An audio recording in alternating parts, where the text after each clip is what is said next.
Well, alright guys, how are you all doing tonight? This is Luke back here with yet another album versus album, and tonight we're diving deep into the old school death metal underground with a Ripping Corpse, Dreaming with the Dead versus Eternal Dirge, Morbus Ascendit. We actually got Eternal Dirge playing in the background right now, the live show.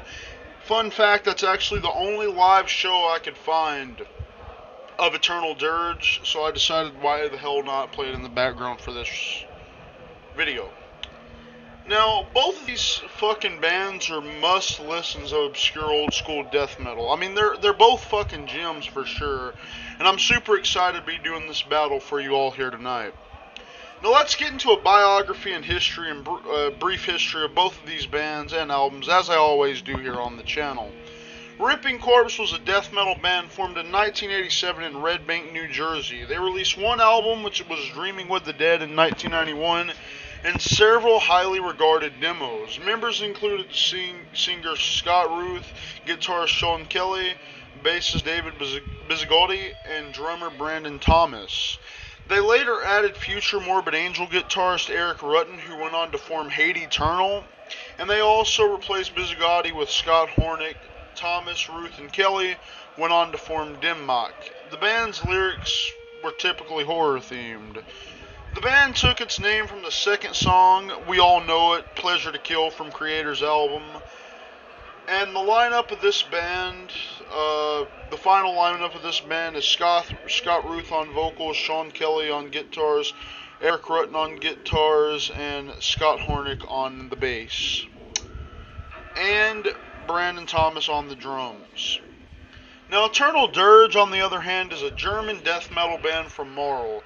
The band was founded in May of 1986 by singer and guitarist Timo Knopf, bassist Karsten Bohonk. These guys are German. I'm probably going to have some trouble pronouncing their names.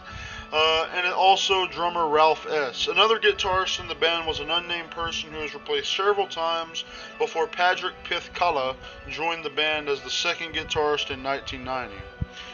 Now the two demos, Anthem of Anxiety and Finis Novisium Nox, were recorded in 1986 and 1987 respectively.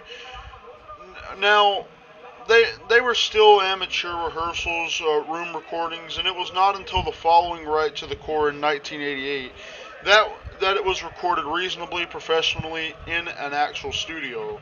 But it only had positive reviews, but no record deal yet. As soon as the band had finished recording a self-produced EP, the label has production showed an interest.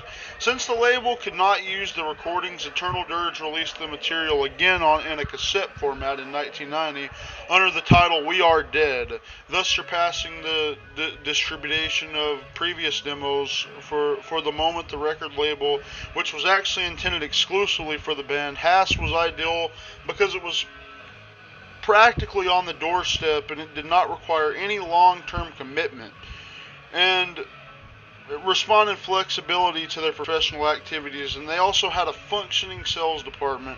Furthermore, it was felt to be pleasant to leave the design of the layout, the promotional text, and the press advertisements. The band's debut album, which is we're going to be doing battle up against tonight, Morbus Ascendit, which was made in Morhanum Studio and it was just written in a few days under the direction of Risk frontman Heinz Miklos and released in 1992. And it did not convince the band in terms of sound volume, but their overall impression, precisely because of the short period of time, was a satisfactory one. All songs on the album were already included on the previously released demo. Only Ad Nauseam was given a new text and renamed Blind Idiot God. After the release, Sasha Rizlier joined the band as a keyboardist and toured with Cancer and also Gorefest. Shortly after the tour ended, the quintet had written the songs for the second album, but when the band wanted to go into the studio for the recording, differences arose with the previous record label after the record contract was terminated, and the band re-entered the studio, which they had already recorded their demos, and recorded the follow-up album, Chaos Magic, at their own expense. Now, the recording took a total of 15 months, and the album was finally released by Morbid Records and distributed by SPV. During the necessary preparation time, the band created a 9-minute film with specially composed music, which is included as a bonus on the CD version of the album in 1996. For example, the band also took part in the Full of Hate Easter Festival, where 6 Feet Under, Think About Mutation also played. Now, the music has changed fundamentally through the use of the keyboards, and was now it was now more comparable to Nocturnus. The image the band gave itself was also different. The live performances were conceived as a ritual before the start. The stage was wrapped in incense and provided with candles. The band itself appeared in black robes. Now, this change was first made on the 1996 tour with 6 Feet Under, and the reason was the interest of singer Tinu Knopf in Chaos Magic, but in November 1996, he, the bassist, and the drummer left the band, which then broke up. Guitarist Patrick Kalla then devoted himself to his second band, Tsatskogoya. On February 24th, 2018, the band celebrated their reunion gig after 22 years. The three members who were part of the band from beginning to end, Befoli, Rolf, and Timbo, planned the current lineup. Further concerts are planned. On August 25th, 2018, founding member and singer guitarist of the band, Tim Knopf, died unexpectedly at the age of 47 on August 27th, 2018. The band announced this and immediate separation on Facebook. Rest in peace, Timo Knopf. And with that being said, guys, I just gave you a brief history. I'm sorry, I probably stuttered on a lot of that shit. I'm sorry if I did. But without further ado, let's get into this battle. Now, I'm going to start out by talking about Dreaming with the Dead. I mean, it's a cult classic of old school death metal. Ripping Coprses can't be easily compared with any other band, honestly. I mean, they took elements from Slayer, Creator, Possessed, and even early Morbid Angel, but they also tenderized them into a foul death metal feast.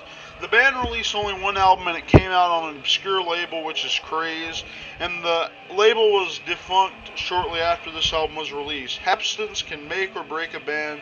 In this case, it doomed Dreaming with the Dead to obscurity and massive amounts of collectability. This would not have happened if a label like Earache or Roadrunner had been involved. And in my personal opinion, if Ripping Coprses would have got put on Earache or Roadrunner, I said it in my review, they would be a lot bigger and they wouldn't be as obscure as they are today. Mark my words on that one, I'm telling you. Now, let's talk about Eternal Dirge for a little bit. There's an influential branch of early American death metal that is seldom replicated. A style that blends mesmerizing riffs of early Possessed with speed of extreme thrash. Altars of Madness is the best and most obvious example of this, being arguably the most important death metal album of all time. Other records of this include the first Nocturnus album, The Key, and the Corner Esquique Subtly to Fatal 7-inch, A Somber Evocation of Nihilism. The list is short. These bands had a few imitators because of their level of musicianal and technical skill. It was easier for the next generation of death metal bands to combine and mangle their favorite parts of Deicide, Cannibal Corpse, and Obituary. Instead, Eternal Dirge were one of the few bands to follow this lineage. The band had already released 4 demos prior to Morbus Ascendit, transforming from a crude tectonic thrash act into a clinical death metal powerhouse. Now, this transition was complete by the time of their 4th demo, Pressurized, Dehumanized, and 18 months before this album, the band must have binged on Altars of Madness and The Key when they made that demo, realizing that their previous thrashy style was redundant. 3 songs from the demo, We Are Dead, Census to Malarixy, and The Crawling Chaos appear on this album, along with 5 new songs. Now, getting back into Ripping Corpse, in terms of the songs, the album contains 4 new ones and 8 from their demos, one of which was given a new title. All 3 songs from the Glorious Dead demo are here, along with 4 from Splattered Remains and 1 from Death Warmed Over. Each was given a basic makeover and some were upgraded. The title track endured the most drastic changes of all, I would say, converted from the thrash of their debut demo to a full-on death metal assault. The new songs on the album, Behind Humanity, Through the Skin to the Soul, Sickness of Will, and Chugging Puss, I gotta say, they're fucking killer tracks, and at least as good as the older tracks as well. Guitarist Sean Kelly was a remarkable and prolific death metal composer. His preference was for short, savage, layered tunes with simple hooks. Scott Ruth was able to latch onto these hooks with his distinctive bellows and his interesting lyrics, adding to a whole nother level of intriguity. Every song on the album is memorable if you listen to it enough times. The consistency makes it difficult to pick highlights. That said, Seduction of the Innocents is definitely one of my favorites. I mean, it's a unique death metal track. The first 50 seconds are mesmeric. The melodies rain down as the drums propel everything forward. Everything teeters on the edge of sanity, ready to bust into the next riff at any moment. I can't think of another death metal song that sounds like this one, honestly. Other highlights include Chugging Puss, which is a hardcore style bruiser with backup vocals weaved into the sinews. The new version of Rift to Hate is 1,000 times better than the demo version, I must say. This one has a more menacing, sludgy section at its core, and to my knowledge, this section was the first ever beatdown riff, before Bulldozer popularized them. But if you can find an early example, please, like I said, comment it down in the below. I said it in my review. This is the first example of a beatdown riff that I can actually find. Another one worth mentioning is Feeling Pleasure Through Pain. It's a sick death metal track with amazing drums, amazing guitar riff playing at times. What is there not to love about this fucking album and band? I mean, come on, what the fuck? It's fucking Ripping Corpse, you know? Now, with Eternal Dirge, his is a repent, busy record, unlike any other European death metal of the time. The influence of the Teutonic thrash influence is shown as the band's speed and tightness. The band are not as free-form or as extreme as Altars of Madness, but are too intense to be confused with death thrash. On first impression, they seem to be cramming too much in, with several oddball quirks that feel out of place. One example is the lifting melodic breakdown in Blind Idiot God, sounding like something Opeth might have done a few years ago, even though I fucking hate Opeth. Then there are the strange, almost ska squeak of strokes in the middle of the crawling chaos. There are the happy sounding keyboards in the chorus exploring the depths. And best of all, the riff near the end of the song that sounds like running wild. All these quirks sound igneous and endearing after a few listens. Still, the core of this album is punishing. Right-hand riffing and intense drumming. The guitar tone is surprisingly light, with a little bit of sludgy distortion that characterizes death metal, old school death metal, and this production might dater people who expect a beefy guitar sound. Now, personally, I like it though. It allows the bass and drums to inhabit more space in the mix, predicting what Stargazer would do many years later. The drumming is worth hearing. I mean, the guy isn't quite Pete Skendoval, but his hyperactive, twitchy style underpins every Maniac riff change. His fills sometimes lack power and smoothness. He could do with loosening up a bit, but his energy is infectious. The production of the drum kit is amazing, I gotta say, as a drummer personally. Every cymbal rattle and is audible, and there's a comforting warm tone on the snare and toms. The vocals on Timo Knopf have the same sneering feel as Mike Browning's or a young David Vincent's. The nocturnist comparisons and bolstered by the band use of keyboard and melodic embellishment. Another thing I ought to add as well, the fucking blast beats on this motherfucker is amazing. There is no mistaking these blast beats. I mean, they're one of a kind. Now, getting back to Ripping Corpse, throughout the time, Ripping Corpse demonstrates mastery of controlled chaos, the holy grail of every technical death metal. Achieving this effect means that the band can play their way through a compositional maze rather than merely stitching challenging riffs together. The bands must have rehearsed these songs to death, I would imagine. Brennan Thomas is the principal behind everything. He is an incredible drummer, and his speed, power, and accuracy cannot match anyone. He plays double kick with astonishing consistency, and he also sounds confident with the jazzier stuff. For this reason, I might compare Dreaming with the Dead to Soulside Journey in a lot of ways. Both records had a similar aim to marry complexity with catchiness, and both succeeded. The difference is that Ripping Corpse approached it from a more American death metal perspective, and Dark Throne approached it with a more Scandinavian one. The only negative thing, like I said in my review, the only negative thing I really got to say about the Ripping Corpse album is the production. It sounds a bit too polished and rounded enough, and it's certainly more powerful than the demos. Unfortunately, the guitars are somewhat hollow and lifeless, nowhere near crunchy enough. This isn't a huge problem, as it doesn't harm the album's status as a death metal necessity. Anyone who likes the more complex and technical side of the genre should seek this out, definitely. But the key of it is that Ripping Corpse lasted long enough to improve on it. And later, a 3-song demo was released under the name of Industry a year later, and that promo is even better, a lot better. But it will be discussed in a possible future video.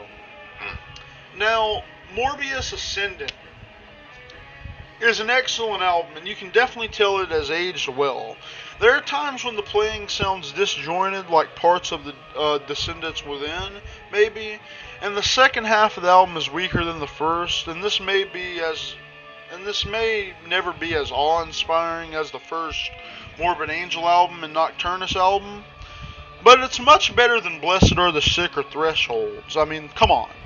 Eternal Dirge played a type of death metal that will always sound good because of the band's enthusiasm and ability.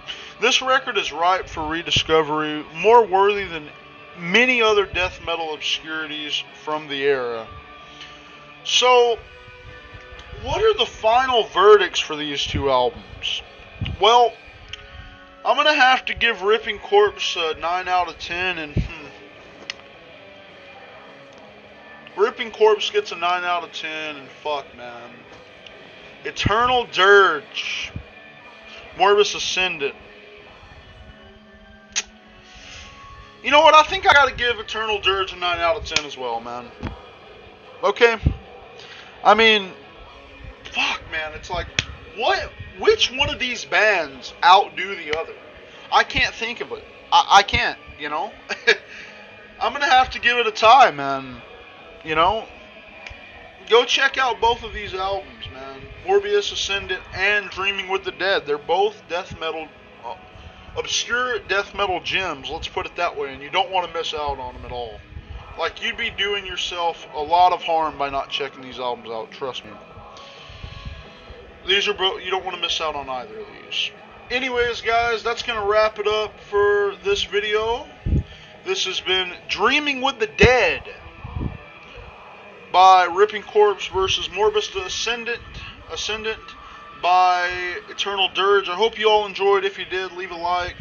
Make sure to subscribe if you're new to the channel. Subscribe with notifications on.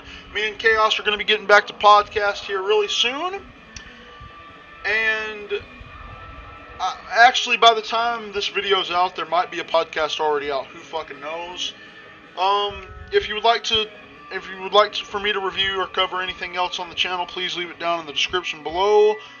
If you do give me that fucking bullshit that I don't like, I'll still review it, but don't be surprised if your review isn't as positive as you may want it to be. That's all I'm going to say.